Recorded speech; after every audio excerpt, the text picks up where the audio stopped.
Di sini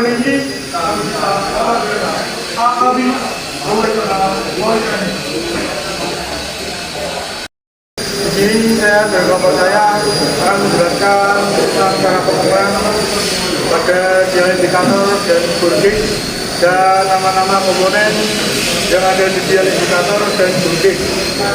Perkenalkan, nama saya Benjamin Chandra Putra dan ini rekan saya. Perkenalkan, nama saya Abdel Farel. Assalamualaikum warahmatullahi wabarakatuh. Di sini saya akan menjelaskan tentang dial indikator beserta nama-nama komponen pada dial indikator. Terus untuk yang pertama adalah di sini adalah bezel, yaitu bezel berfungsi untuk melindungi skala dan mengunci lensa atau perstabilan pada komponen dalam sehingga menjaga keawetan dan keakuratan alat selama penggunaan. Terus di sini ada yang kedua adalah indikator pointer, berfungsi menunjukkan hasil pengukuran secara langsung pada skala. Terus yang ketiga ini adalah sensor buton. Sensor buton itu yang ada di sini. Sensor buton ini pada dial indikator ini berfungsi untuk mendeteksi dan mengaktifkan pengukuran ketika ditekan atau ada saat tekanan pada permukaan yang diukur.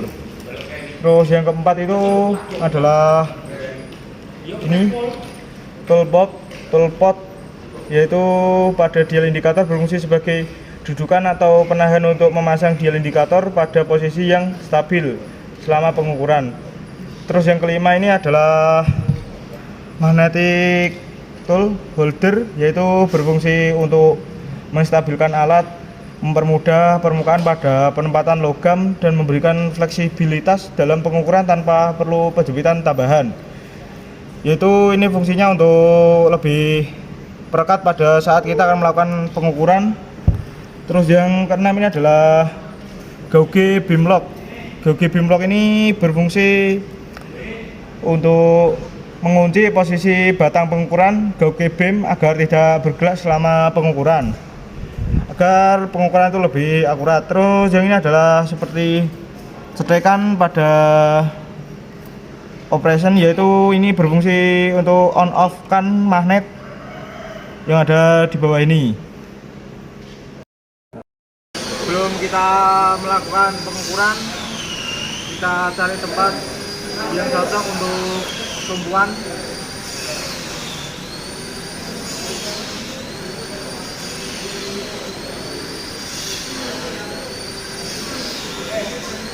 Dan setelah itu kita on-kan magnetnya, dan setelah terkunci kita pastikan ini lurus. Kita pastikan ini lurus agar hasil pengukuran itu lebih akurat. Dan sebelum melakukan pengukuran itu kita wajib mengkalibrasi dulu skala pointer yang kecil dan skala pointer yang besar harus di angka 0.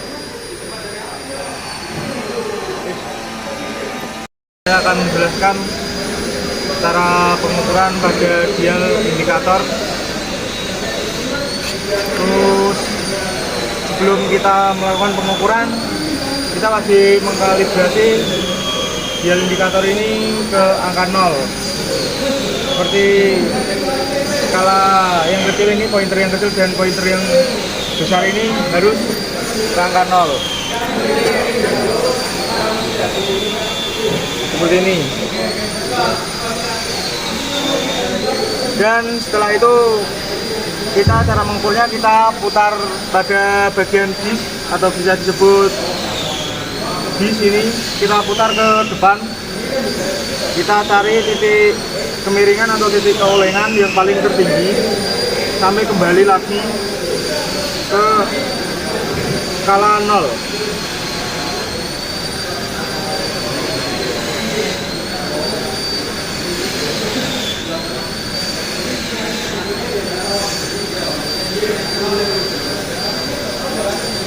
Ya, ini skala menunjukkan pada 0,11 mm. Dan setelah itu, sebelum kita melakukan pengukuran, kita wajib menempatkan komponen ini lurus, tidak boleh belok sedikit pun karena agar hasil lebih akurat. Dan di sini menunjukkan hasil 0,11 mm.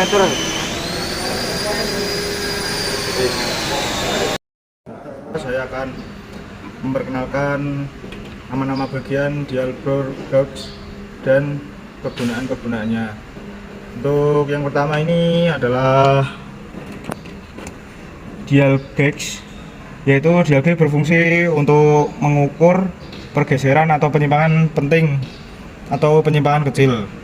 Terus yang kedua ini adalah batang silinder bore gauge, yaitu batang silinder bore gauge itu berfungsi untuk menjaga posisi pengukur dan mengukur dimensi lubang silinder dan penyesuaian pada ukuran. Terus yang ketiga itu ada replement rod, yaitu replement rod itu berfungsi untuk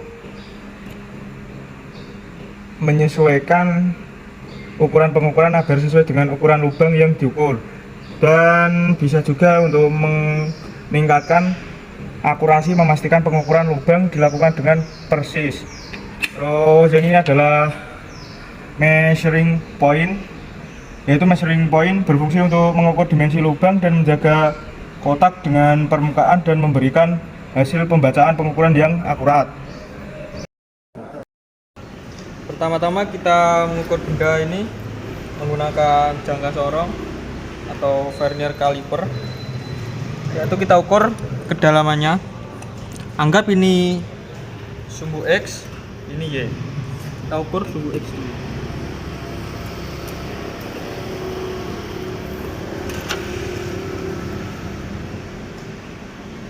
Nah, lalu kita baca. Hasil dari pengukuran adalah 93,60.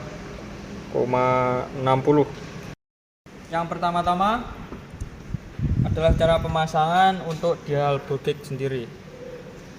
Yaitu yang pertama kita masukkan ini, tidak boleh langsung anjlok begini, tidak boleh. Yaitu kita paskan skala utamanya di angka 0. Skala utama di angka 0.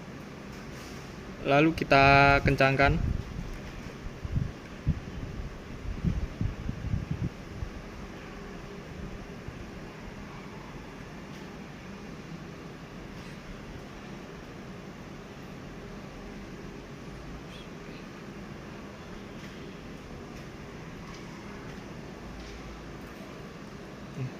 Sudah di angka 0 skala utamanya. Lalu karena hasil pengukuran tadi menggunakan mikrometer adalah 93, kita cari di sini 90 dengan kita menggunakan ring 2 dan 1, sehingga hasilnya adalah 93. Untuk dalam pemasangan ring, kita masukkan ring seperti ini. Lalu kita ambil penguncinya seperti ini.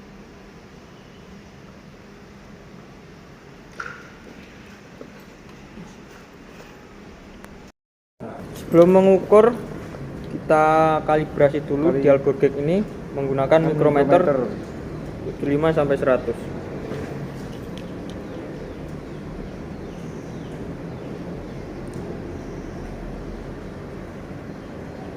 Jika sudah, kita paskan skala noniusnya ke angka 0.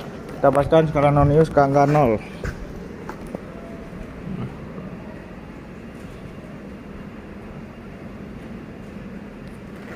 Sudah di angka 0. Berarti alat ini sudah terkalibrasi dan siap digunakan untuk mengukur. Selanjutnya kita mengukur kedalaman ini menggunakan dial bore gauge. Itu caranya dengan kita ukur sumbu X1, yaitu atas, kedalaman atas dari benda tersebut. Seperti ini. Kita lihat jarumnya yang menunjukkan lompatan paling jauh, yaitu di 72 mm. Sekian penjelasan dial indikator dan dial bore gauge, cara pengukurannya. Sekian dari saya. Apabila ada kekurangan, mohon maaf yang sebesar-besarnya. Bila topik balik saya. Wassalamualaikum warahmatullahi wabarakatuh.